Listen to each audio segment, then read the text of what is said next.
Buenas tardes, noches, días, a la hora que usted nos deje acompañarles. Hemos regresado con la última parte de nuestro libro, del libro de Norina, sobre la soledad. El siglo de la soledad.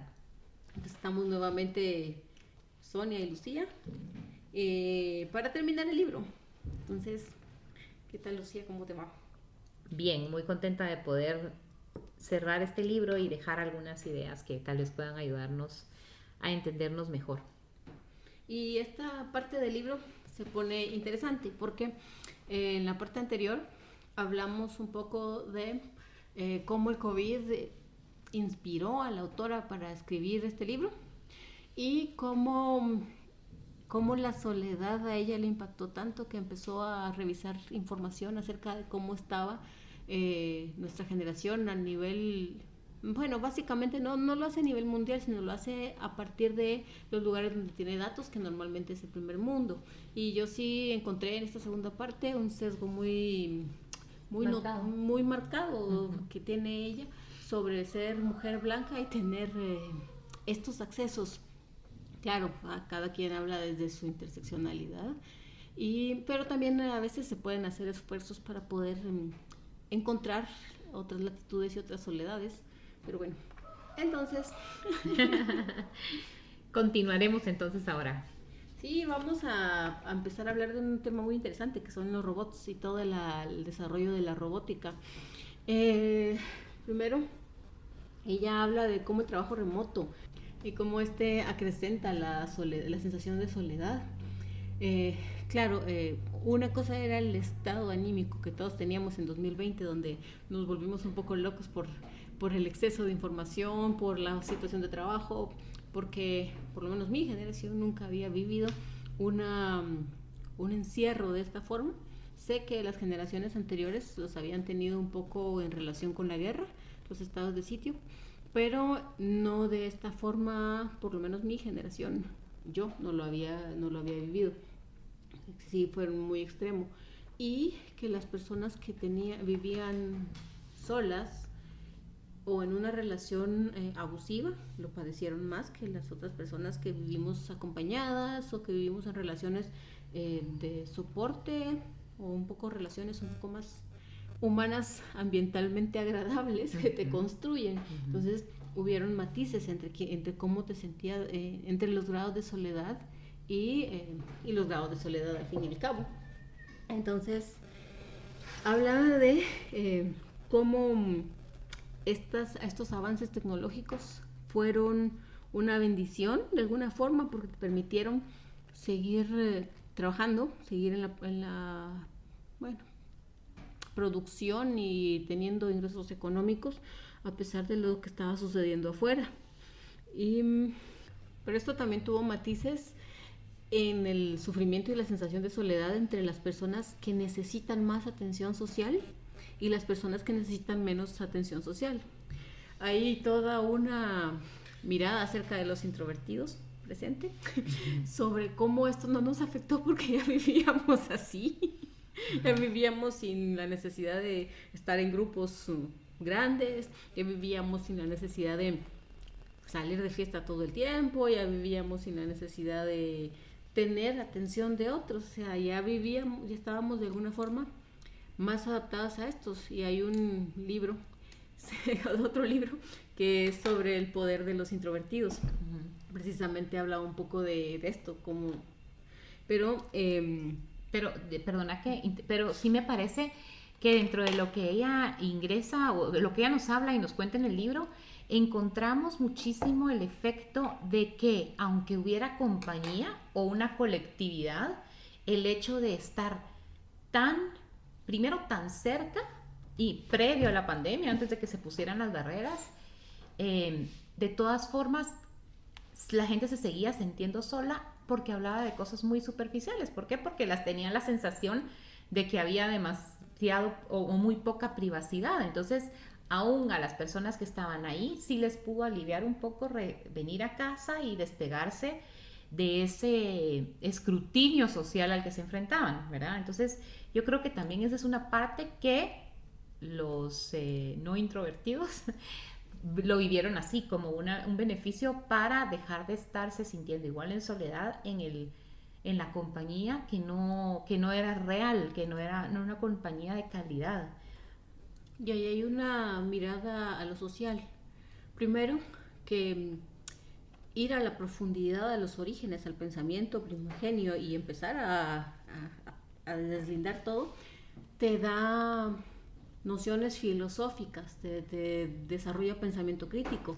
Y hay como toda una campaña social para que el pensamiento crítico no se dé, entonces nos quedemos en la superficialidad. Así es. Pero lo que te puede llenar esa sensación de vacío es precisamente el pensamiento profundo, el pensamiento crítico. Y sí, también lo llevamos al plano social. Esas son las cosas en donde es trascendente hablar y no de cualquier superficialidad con la gente. Entonces el contacto tiene que ser de otro tipo y de otra manera.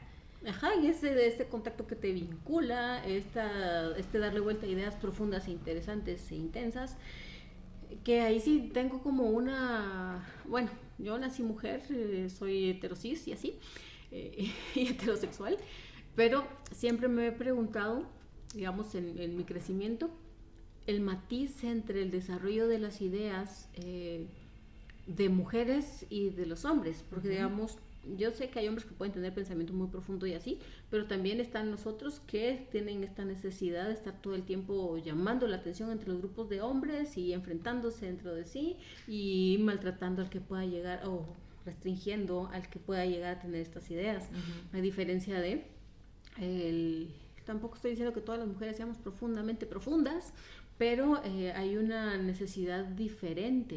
Entonces a mí me parece que también hay un matiz de género en la profundidad de algunas de las ideas y el por qué restringir y por qué controlar, someter y dominar a las mujeres. Y hay números de números como que nos pueden apoyar diciendo eso, pero ella no habla de eso.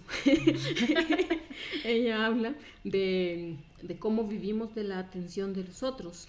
Y desde la fundación primogénia de lo humano, en el mundo de lo humano, el psicoanálisis habla de esto, ¿no? De cómo a partir de que te pongan atención del vínculo, de la vinculación con tu madre, también lo dice la neurociencia, también lo dice la medicina, y cómo a partir de esta atención puede depender de si alguien se muere o alguien vive. Y para los humanos la atención de lo social para convertirte en humano es básica. Y hay matices y que estos matices quizás puedan provenir de la casa materna. Y por eso, digamos, esta teoría psicológica, que no recuerdo de quién es, que habla de que recibís atención según tu posición de hijo o de hija.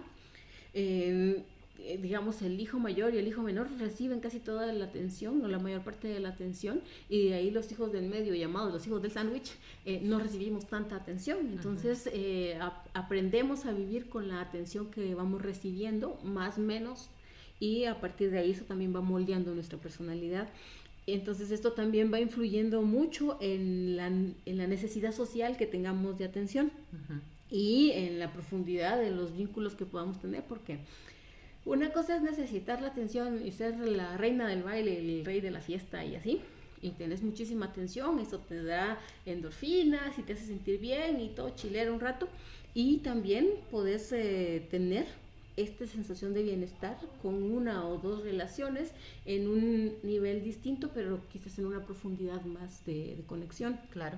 Ella no habla de eso, pero yo me fui por otros lados. Pero es lo que al final sabes que hace ¿verdad? Que hace que tú tengas esa estabilidad en la parte social, claro. Ella habla de un momento importante cuando se rompe, y cuando se rompe primero y todos nos vamos, todos los que tenían trabajo se fueron a trabajar a casa, y todos los que no eran repartidores de comida y hacían cosas muy, muy importantes para el trabajo, para la sociedad en cuestión de trabajo. Entonces ella hablaba que los equipos de trabajo se sientan a comer juntos, o se sentaban a comer juntos. Entonces, y la antropología nos ha dicho que el compartir comida es compartir afecto. Entonces, en ese momento de intercambio, y por eso rechazar la comida de alguien o rechazar, es como rechazar, simbólicamente está rechazando a la otra persona. Exactamente. Entonces, ella hablaba de cómo dejar de comer juntos en los equipos de trabajo había empezado a romper estas compañías, no sé cómo llamarles, es que dentro del ámbito del trabajo el tipo de relaciones pueden ser muy utilitarias, pueden ser altamente manipuladas, pueden ser muy confusas, pero aún así ni siquiera esto ya previo a que esto se separara, pero después no había ya ni siquiera un conversar con el otro, tener una conversación de elevador, como le llaman, una conversación superficial de, ¿qué tal estás? Bien, no sé qué. Ya ni siquiera la práctica del lenguaje. Claro. Lo que te decía hace unos meses, ¿no? Que aprender 2 idiomas y no hablar con nadie. Ajá, exactamente. No, y fíjate cómo esto al final, y es esa parte de la deshumanización completa, que una de las partes es precisamente eso, el restringir la comunicación y esos sistemas de control que ella lo habla en el libro, ¿no? Y explica cómo todos los sistemas que se han ideado para mantener el control de los empleados en lo que, según las empresas, debería de ser su enfoque, que es la productividad, ¿verdad? Tienen sistemas de pulseras, de control, de lo que tú decías, ¿no? Capturas de pantalla, estas cuestiones que monitorean la actividad, que precisamente una de las mayores cosas que controlan es tu interacción humana. Y de hecho la libertad, que lo interesante del enfoque de ella, que a mí me parece muy interesante, es cómo ella vincula esta pérdida de libertad con esa sensación de soledad y de libertad y autonomía, ¿verdad? Porque al final de cuentas es cada vez más dentro de este sistema de control de la forma en que tú vas a interactuar en el trabajo, tienes que ser más robotizado y menos humano. Y entonces sales de esta humanidad que te hace sentir sola o solo. Ella hablaba de que se ha roto esta mirada humana del compartir con el otro en el comedor, pero que no fue tan difícil, porque con la llegada de la televisión, todos nos fuimos a comer a la televisión, todos pusimos una televisión en el centro de la sala, en el centro del comedor, y entonces de alguna forma ya veníamos adaptados de la casa a sustituir a una persona por una pantalla, a no ingresar tanto en el espacio íntimo a partir de poner estas situaciones con las pantallas. Yo pensaba la otra vez en Guatemala, para mí tenemos tres tipos sociales distintos. Primero, tenemos la democracia en nivel de elección y representatividad general. Tenemos tenemos sistemas autoritarios dentro del trabajo y dentro de las familias, en la mayor parte, y el grupo económico poderoso del país se mueve a partir de consenso. Entonces tenemos estas tres formas de gobierno de país, y al fin y al cabo otra vez hay una vinculación entre cómo se te entrena para la democracia en valores cívicos y demás, pero no podés opinar en ciertos temas en la familia, por ejemplo, cuando sos niño y así, y dentro del trabajo tampoco. O sea, te entrena la familia para una jerarquía. Ahí sí hay una vinculación directa entre la escuela, la familia y el trabajo, que de alguna forma se contradice cuando te piden, o mejor dicho, no se contradice cuando te piden que actúes como una ciudadana o un ciudadano. Entonces te piden que únicamente para ejercer ciudadanía tenés que votar cada 4 años, empadronarte, tener cédula, tener, así de vieja soy, tener tu DFI al día, pero entonces cuando hay un ejercicio crítico sos molesta. Claro. Cuando hay una mirada de proyecto que se puede mover en lo comunitario, entonces ahí sí puede ser un problema para el sistema. Entonces ahí me llama la atención cómo estas intimidades colectivas de alguna forma empiezan a destrozarse cuando hay un sistema jerárquico que es mejor validado, mejor valorado e incluso premiado y reconocido en el sistema social. Entonces hay una injusticia en toda esta mirada. Y vamos a lo robótico. Este tema es súper interesante. Ella habla antes de esto de los sistemas de selección de personal robotizados. Habla de cómo empezaron a implementarse en las grandes organizaciones que casi son dueñas del mundo. Ella da ahí varios nombres y habla de cómo ella hace un experimento, se crea un avatar y empieza a hacer una solicitud para recursos humanos, de empleo. Ella únicamente quiere saber cómo funciona esto allí dentro. Entonces dice que lo que tiene que hacer es hacer un video hablando de las preguntas que le hace el sistema de selección, y a partir de ahí dice que le costó un montón hacer el video y todo, para que una hora después recibiera un rechazo total a lo que ella estaba postulando.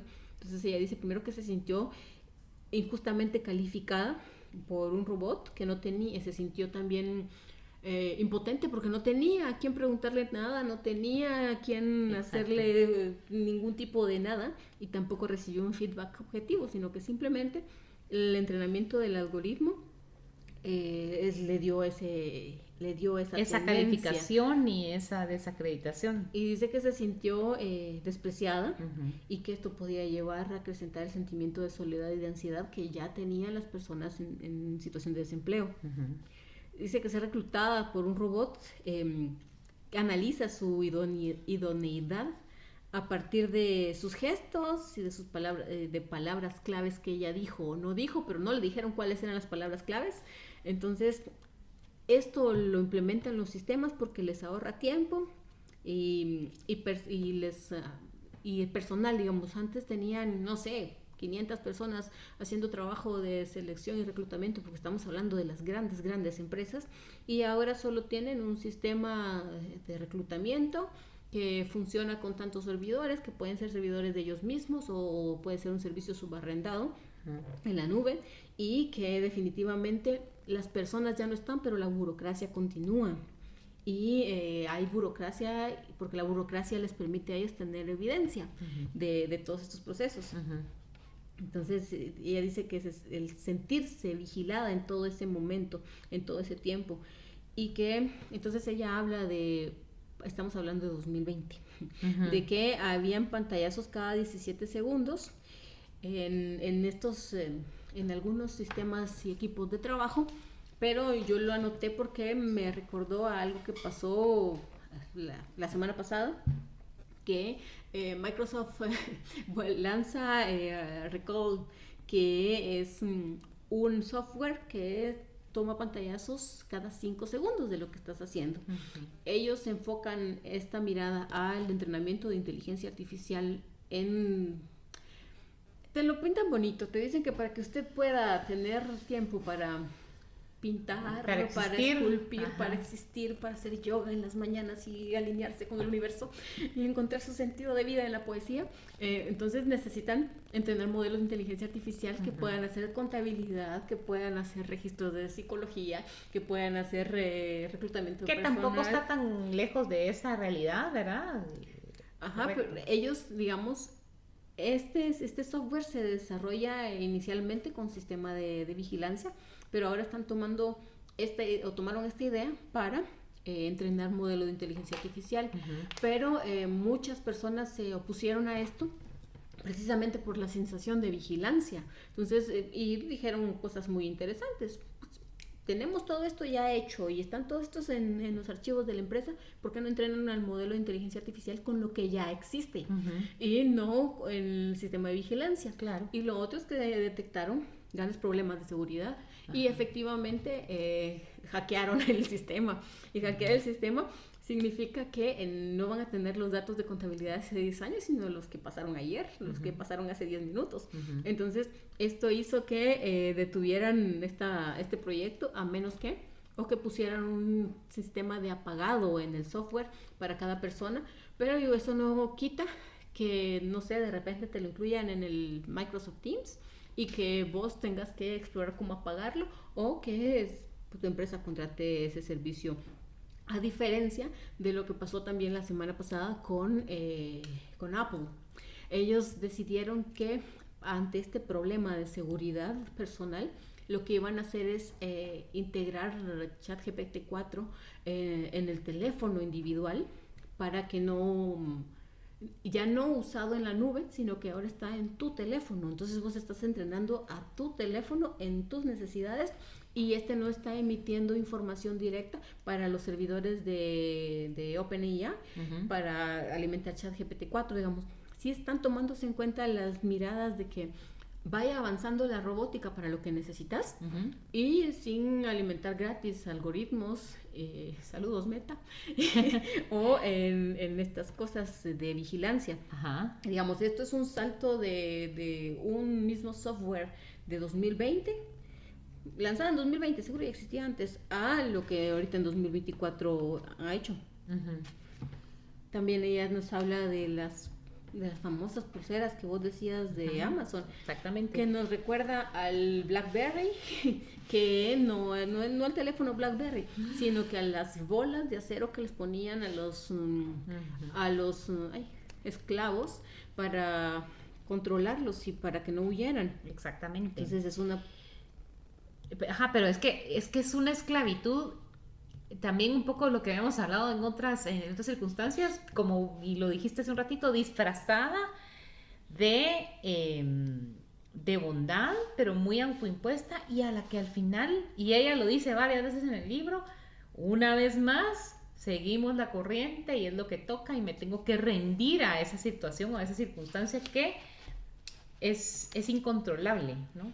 Ahorita con el escándalo de Donald Trump, el otro día estaba escuchando cómo hacían bromas de que si volvía a ganar la presidencia de Estados Unidos y que, no sé, se lo imaginaban en una cumbre en Davos, en donde sea, pero como es culpable llegar a las cumbres con su pulsera de pie como parte del sistema carcelario de Estados Unidos. Y entonces ahí nos podemos dar una idea de dónde saca la inspiración Amazon para estas pulseras de seguimiento, para saber dónde están todo el tiempo las personas. Sí, totalmente. Y fíjate que el llegar a aceptar también esas circunstancias de esclavitud, porque eso es lo que son al final de cuentas, tiene también un montón que ver con que estás consciente además de que la inteligencia artificial te va a sustituir en algún momento. Entonces, encima te ves a merced de lo que pueda, en el momento en que quieran hacer esa sustitución de porque nadie se salva, ¿verdad? De tu propio espacio y de tu trabajo. Y se vuelve a aceptar las condiciones con ese temor de ya no pertenecer. Entonces, que venga lo que sea, pero en el proceso estás viviendo esta esclavitud, esta pérdida de la libertad y esta sensación de soledad y vacío en un mundo en el que sentís que no puedes hacer cambios, ¿verdad? Sí. Que después se hace algunas propuestas, ¿no? Como la reducción del uso de pantallas, como la sustitución de momentos, como hacer que en los trabajos también la gente pueda encontrar otras satisfacciones que no solo producir, y bueno, todas esas posturas que realmente tienen que ver con cambios que parecen inalcanzables, pero que son una propuesta real a las condiciones actuales que tenemos. A mí me dejó pensando este tema de las pulseras y los pequeños grilletes, porque tener un teléfono corporativo no es una maravilla. Al contrario, te levantas en la mañana, lo primero que haces es ver tu teléfono, abrir los ojos, medio abrirlos y empezar... bueno, yo desactivaba el modo avión del teléfono, entonces ya ahí empezás a sentirte estresado.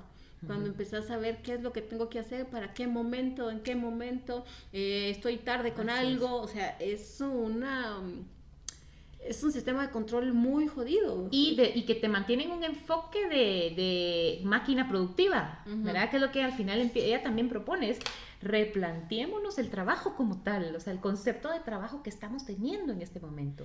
A mí me encantó esa parte porque entonces había un silogismo en mi cabeza que jugaba, porque yo no sé si te acordás de aquellos ejercicios de la tabla de la verdad en lógica, en estadística, donde te decía sí, no sé qué es falso, no sé qué es verdadero y así. Entonces yo en mi cabeza pensando, un mundo de humanos para humanos antes, ahora un mundo de humanos para máquinas, un mundo de máquinas para humanos, ahí va cambiando de poder, un mundo de máquinas a máquinas y un mundo subterráneo de humanos para humanos. De alguna forma pareciera que nos van desplazando las máquinas y al final los humanos, ¿qué vamos a terminar haciendo? Ser máquinas. Primero es que esa es ya la primera fase, que es lo que yo creo que estamos viendo al final en lo que nos dice en este libro y todo lo que ella nos plantea y nos explica, ¿no? Nos estamos volviendo máquinas o intentando simular ser máquinas para adaptarnos a esa relación Sí. que tenemos y que ya estamos teniendo con las máquinas. Y entonces regresando al tema de los robots, como ella habla, también habla de los robots y la manera en cómo si tratamos a los robots de forma humanoide, o sea, como que fueran humanos, con características humanas, lo que hablábamos en el podcast pasado, la nena que le mandaba la carta a Alexa y todo el rollo, si esa es la sensación que tenemos, también deberíamos de tratar con cordialidad a las máquinas y esta relación, interacción que estamos teniendo. Pero de alguna manera nos ponemos en la misma condición deshumanizada. Uh-huh. Y es que ahí es en este proceso de un mundo de humanos para humanos, después un mundo de humanos para máquinas, vamos perdiendo una parte de nosotros del humano al hacer máquinas, entrenar máquinas, porque y ¿qué es lo que las máquinas no pueden hacer todavía? Pues tener emociones y sentimientos como nosotros. Reproducirse. Y reproducirse, ajá, reproducirse como humanos, ¿verdad? Porque de otra forma... Pues sí, pueden ser entrenadas para reproducir máquinas al mismo tiempo y crear robots. Exactamente. Pero, digamos, ellos pueden fingir emociones humanas para que tu cerebro lo comprenda y penses en empatía, pero quien está haciendo todo ese proceso realmente sos vos. La otra cosa es una cosa como espejo. Uh-huh. Eso por un lado. Del otro lado, cuando ya vas de máquinas a humanos, también hay un sistema de jerarquía. La chava lo decía en un ejemplo. Decía que esta muchacha, como en el capítulo de Black Mirror, esta muchacha recibía un feedback todo el tiempo en un software cuando ella estaba hablando con los clientes. Uh-huh. Entonces si ella si no demostraba su tono de voz ser demasiado empático, le mostraba un símbolo y si no otro, y ella no podía apagar eso, y era un sistema de vigilancia, un locus de control interno jodido. Ajá, exactamente.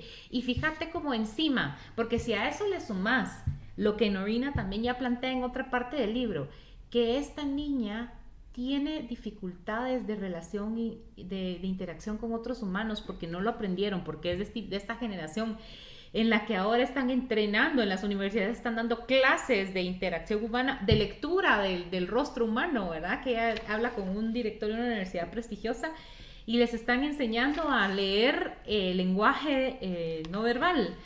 Imagínate cómo para ella también es un estresor todavía más grande porque no tienen estas habilidades. Y dentro de esta parte donde decimos que esto nos hace menos humanos o más robots, qué interesante es porque quizá, y una de las cosas que me preocupa a mí, es que hasta nos provoque rechazo a nuestra propia humanidad. O sea, cómo de verdad tendemos a rechazar esta humanidad. Los niños ya no saben jugar, y te lo digo así, que vi a mi hija y mi sobrina interactuando y están ya empezando a perder esa habilidad de jugar más allá de la máquina, ¿verdad? Y entonces no, y ya lo ven porque claramente, y lo que ya conocemos, toda esta gratificación inmediata y los otros satisfactores que dan las máquinas, les es 1000 veces mejor a nivel de satisfacción inmediata y gratificación inmediata que lo que pueden conseguir con ser humanas. Estaba viendo esta sitcom que se llama Malcolm, el de en medio. No la viví porque me di cuenta que cabal empieza la serie cuando yo empiezo a viajar a la universidad y termina la serie más o menos en el tiempo en el que yo termino la universidad, entonces no la vi. Pero está retratando una familia bien caótica de los 90 más o menos. Previa lo que más tecnológico que existía era la televisión y el celular primero, digamos, pero ningún niño tenía celular. Ajá. Entonces los patojos son un desmadre, hacían cualquier cantidad de desmadres. Ajá. Pero es como todo ese desmadre pasaba en la socialización, que no había todavía una división del mundo, porque ahora hay una división del mundo, y más adelante creo que lo noté, entre el mundo virtual y el mundo real, y que al inicio no lo tenés claro. Cuando sos niño quizás no puedes separar las cosas para dimensionarlo, pero de adulto sí. Claro. Lo virtual y lo real, te digo, 2 días y medio sin luz, y para mí fue una cosa genial porque me ubicó en lo real, pese a que seguía teniendo conexión y carga en el teléfono y seguía teniendo la Kindle. Pero tanto mi reproductor MP3 como la Kindle son geniales porque aunque la Kindle sí tiene acceso a Wi-Fi, yo no tenía porque estaba todo sin luz, pero te concentras en la lectura de una actividad que relaja, igual en los archivos MP3 de los reproductores, no tienen acceso a Wi-Fi y todo es muy análogo. Exacto. Entonces hay una ubicación real en el estoy aquí en este momento y no en estoy metido en el mundo virtual. Sé que quienes nos escuchan pueden hacer entender eso, cómo nos estresa tanto y sin darnos cuenta, porque va así como aquella metáfora, ¿va? Sí, no sé si es metáfora, leyenda, lo que sea. No es una leyenda. Bueno, del sapo metido en un cuento de agua. Si el agua se va calentando de poquito, la temperatura del sapo va moderándose con eso. Nos pasa cuando estamos metidos en redes. Y otra cosa de lo que decías hace un rato, de cómo aprendemos a tratarnos entre lo humano.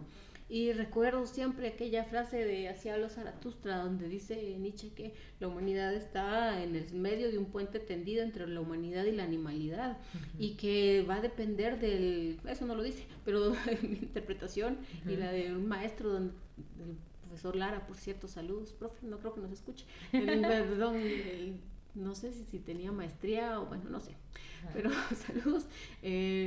En esta frase, digamos, depende mucho del contexto y donde sos criado para convertirte más o menos en un animal y no necesariamente en un humano. Entonces, si estamos apagando todas las funciones humanas y la soledad es un síntoma de esto, porque al fin y al cabo a mí me parece en mi lectura de libros que la soledad es un síntoma de que estamos apagando la humanidad.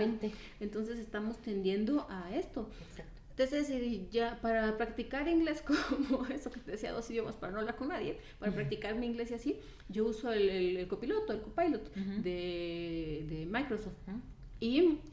Pero a mí me enseñaron que cuando hablas con una persona que no conoces mucho, lo tratas de usted, siempre esas jerarquías y demás. Sí. Y por favor, gracias, y haces una interacción así, digamos. De esa forma me devuelve la interacción también el copiloto. Lo mismo al hablar con ChatGPT y demás, pero cuando leí el libro y escuchaba la cantidad de malcriados que se comunican horriblemente con Alexa, yo me asusté, porque dije, sí, hay un marcar unos límites y unos topes muy específicos y éticos si vos querés comunicarte con alguien, pero eso te lo enseñaron en la casa, en las interacciones con los abuelos, en la comunidad. La aceptación social de una persona ética y decente. Y la etimología de la palabra amable, ¿va? O sea, quiero ser amado, esta persona es amable, me aman, digamos. Y para que me amen, yo tengo que esforzarme, siendo como amable, como sutil, como contacto, como midiendo hasta dónde puedo llevar las conversaciones. Pero si estas posibilidades sociales, porque los niños no tienen esas interacciones con los padres, sino es más con las inteligencias artificiales, pero yo practico con el copiloto, pero no tengo con quién hablar, no tengo con quién hablarle en inglés. Y así. O podrías buscarlo, pero es más fácil acceder a eso. Es más fácil, o sea, es más sencillo. Es menos complicado, no tenés que rozarte con alguien que tal vez no... Alguien que se vaya a burlar de mi pronunciación, o de que estoy diciendo malas cosas. O que tengas que ver toda la humanidad de la otra persona, entonces te vas a lo más básico y te perdés de conocer a otro ser humano, ¿verdad? Y eso, digamos, en el plano, en mi autocrítica de yo como adulta, pero los niños no tienen esa posibilidad de ser autocrítica todavía, no se ha construido, y están normalizando tratar así una inteligencia artificial. Entonces vamos es que tengo todavía unas notas para llegar a la carnita, que es los robots sexuales. Bueno, entonces que las grandes corporaciones hacen bueno, para defendernos de las grandes corporaciones, lo único que tenemos son los estados. Y esto ya lo sabían previo a ya lo sabía Marx y la otra gente del siglo pasado.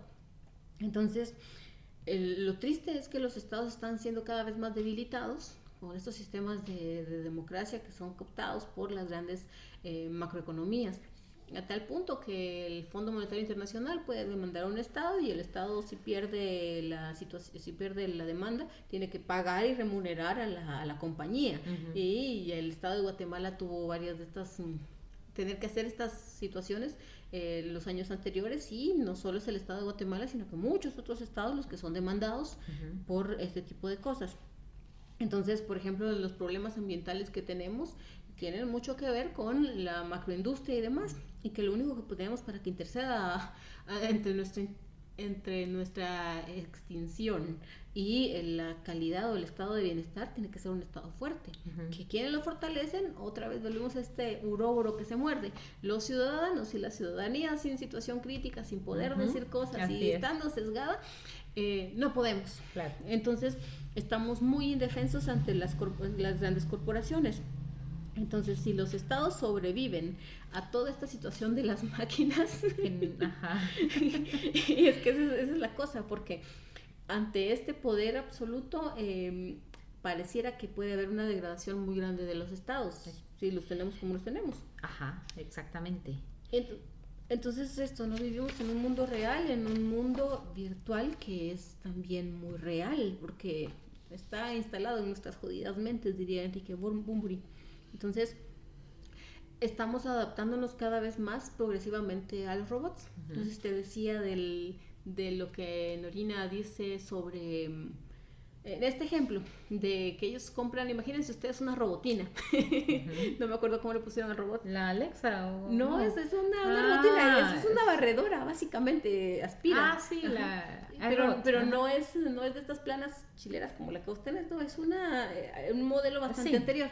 Entonces dice que esta cosa lo único que hacía era pasearse y barrer y así, y que la familia le adquirió cariño. Y claro, si nosotros le adquirimos cariño a nuestros celulares, que prácticamente son desechables y tendrán una vida útil que morirá, digamos, pronto, tenemos los humanos la capacidad y la habilidad de hacer, ¿cómo le llama la antropología a esto? Cuando humanizas una cosa.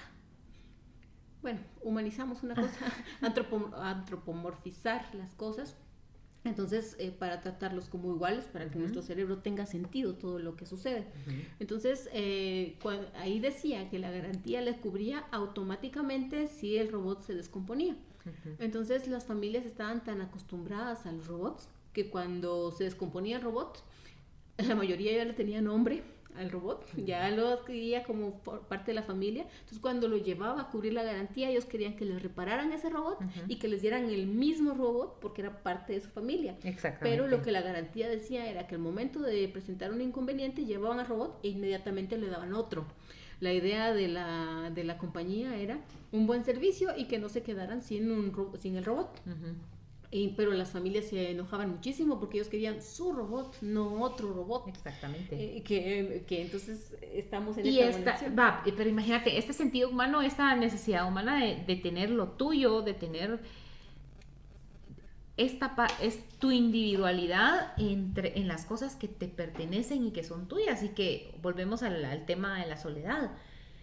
Claro que no, ¿cómo no se va a acentuar la soledad cuando tampoco tenés ese sentido ni de pertenecer ni de la pertenencia de las cosas hacia ti, ¿verdad? Y claro que lo haces parte de tu vida, pero la sensación de la posibilidad de esa pérdida te afecta un montón, ¿verdad? Entonces, increíble cómo ahora están con este desarrollo de lo que ya dice, ¿no? De los robots sociales, con todas las capacidades de querer, de acompañar, de llevar estas capacidades afectivas humanas, porque saben perfectamente que es esa necesidad que tenemos. Pero además, interesante que lo desarrollan en Japón, que donde como empezamos o empieza el libro, habla de las japonesas que necesitan irse presas para conseguir compañía, ¿verdad? Entonces, o sea, el orgullo de los japoneses, dice ella, de ser los productores o los mayores productores de robots, es interesante porque, pues, obviamente también lo aplican y lo aprueban con ellos y con sus ancianos y todo, que lo dice en esta parte del libro, pero sí me puse a pensar, qué increíble, porque es donde ocurren estas muertes por exceso de trabajo, es en donde ella hizo esta investigación donde las personas estaban tan solas que necesitaban ir a la cárcel para hablar con alguien, entonces... Donde se le pone nombre al cuento de Corazón Roto. Ajá. Ellos mismos. También, Ajá. exactamente. Digamos que estos son cambios tecnológicos que van motivados por la mirada de la economía, que al fin y al cabo está transformando toda la sociedad y que lo ha hecho desde casi siempre.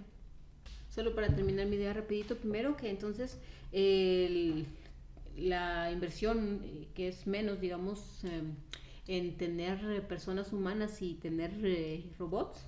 Lo otro es que cómo los estados se debilitan porque no pagan impuestos mensuales por los robots y los humanos sí producimos todas las veces, no pagan seguro médico, no hacen uso de espacios públicos específicos los robots, no se les paga salario, las fortunas que generan y la plusvalía que generan, no paga impuestos, no pagan IVA, no pagan ISR, no se les debilita, bueno, esto viene a debilitar los estados. Exacto. Y a multiplicar las fortunas y hacer muchísimo más grande la distancia entre ricos y pobres. Exacto. Entonces los robots, que decías, de compañía para adultos mayores y niños, y yo no sé si los criarían mejor o peor, no sé, vamos a ver cómo se programan. Y esto de los robots sexuales que decías, ¿no? Bueno, esto de que los humanos sí tenemos las funciones humanas de apego, no sabemos cómo esto vaya a sufrir o no, si vamos encaminándonos a una sociedad más medicada o no a partir de todo lo que está sucediendo. Esto que hablaba de que puede subir la violencia contra la mujer a partir de cómo tratan digamos, cómo los robots sexuales no sienten, no te dicen nada ni nada, y es más, pueden hasta ser programados para ser sumisas, para ser este tipo de personalidades que las fantasías más perversas requieren. Entonces al momento de llevarlo al plano de lo real, si le dicen malas palabras a la Alexa, que te dice que no van a hacer estos comportamientos con el robot, y como el robot no se queja, lo van a querer llevar al plano de lo humano, de la cosificación. Pero al final de cuentas, como todos están cosificándonos unos a los otros, ¿verdad? Al final, y lo que en algún momento dice, ¿no? Ese es el yo en lugar de nosotros, y en esa configuración hay una utilización de todos con todos, ¿verdad? Sí, la robótica que está siéndose configurada para, curiosamente, las necesidades humanas, que uno es la económica, el otro el cuidado y la compañía, el sexo y la violencia. Como las cosas más fuertes de lo humano, pero también podría ser para la empatía y para que no se pierda la empatía entre los humanos y los robots, pero como va la cosa, seguramente el software de empatía va a ser más caro, entonces no lo van a programar. Exacto. Y lo que hablabas de los... o innecesario. Ajá, va a ser visto como innecesario, como ya vimos, ¿no? Sí, estaba viendo este documental otra vez que hablaba sobre el drama de OpenAI y todo este desarrollo, y resulta que todas las mujeres que han participado en esos proyectos son invisibilizadas, a excepción de la ex de Elon Musk, que su papel es la ex de Elon Musk, nunca mencionan su nombre, ¿vamos? Entonces ahí cómo se van haciendo recortes de palabras en el mundo de lo simbólico. Esta Norina habla de la alienación de las personas, citando a Marx, pero para hacer su balance, también cita al capitalismo y que dice que ella es pro capitalismo y habla de un capitalismo con valores morales como lo hablaba Adam Smith, pero en mi opinión está muy sesgada por la mirada del feminismo blanco, que ya sabemos cuáles son las críticas, no me voy a poner a mencionarlas aquí, tal vez algún día si hacemos un podcast de esto, pero ella sí está hablando de que el capitalismo puede ser sostenible si es moral. No lo sé, Rick, parece falso. Y lo otro es que puede ser sostenible para sus estados de bienestar. No sé si al tercer mundo el capitalismo alguna vez nos haya hecho algún favor, pero esa idea también la plantea. Y sí hay un privilegio muy metido ahí en esta opinión. Bueno, no en esta opinión, en este ensayo que hace. Ella propone fortalecer el Estado con impuestos sobre los robots, y también que se analice más para que se haga más lenta la sustitución de los humanos, porque ella sí ve como clara de que va a haber sustitución de los humanos en todo lo laboral y que que entonces ahí viene otra mirada, que se fortalezca el Estado para que el Estado contrate a las personas y el Estado se vuelva más fuerte. Por ejemplo, que ya no haya una terciarización de los contratos en el Estado, sino que el Estado contrate directamente a las personas para ponerlas a trabajar como los estados debieron haber sido originariamente. Exactamente.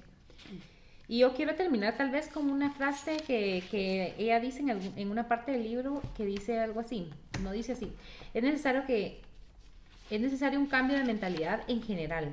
Tenemos que pasar de consumidores a ciudadanos, de tomadores a dadores, de observadores casuales a participantes activos. Se trata de aprovechar las oportunidades que se nos brindan para ejercitar nuestra capacidad de escucha, ya sea en el contexto del trabajo, la vida familiar o las relaciones sociales. Se trata de asumir que en ocasiones el interés colectivo está por encima de nuestras necesidades individuales. Sí, hay cosas bien básicas que a los humanos hemos olvidado. Se nos olvidan con esa situación. Sí, pero como sea, la soledad es un síntoma de algo que está más mal. Exacto. Gracias por escucharnos. Feliz día, tarde, noche, lo que sea.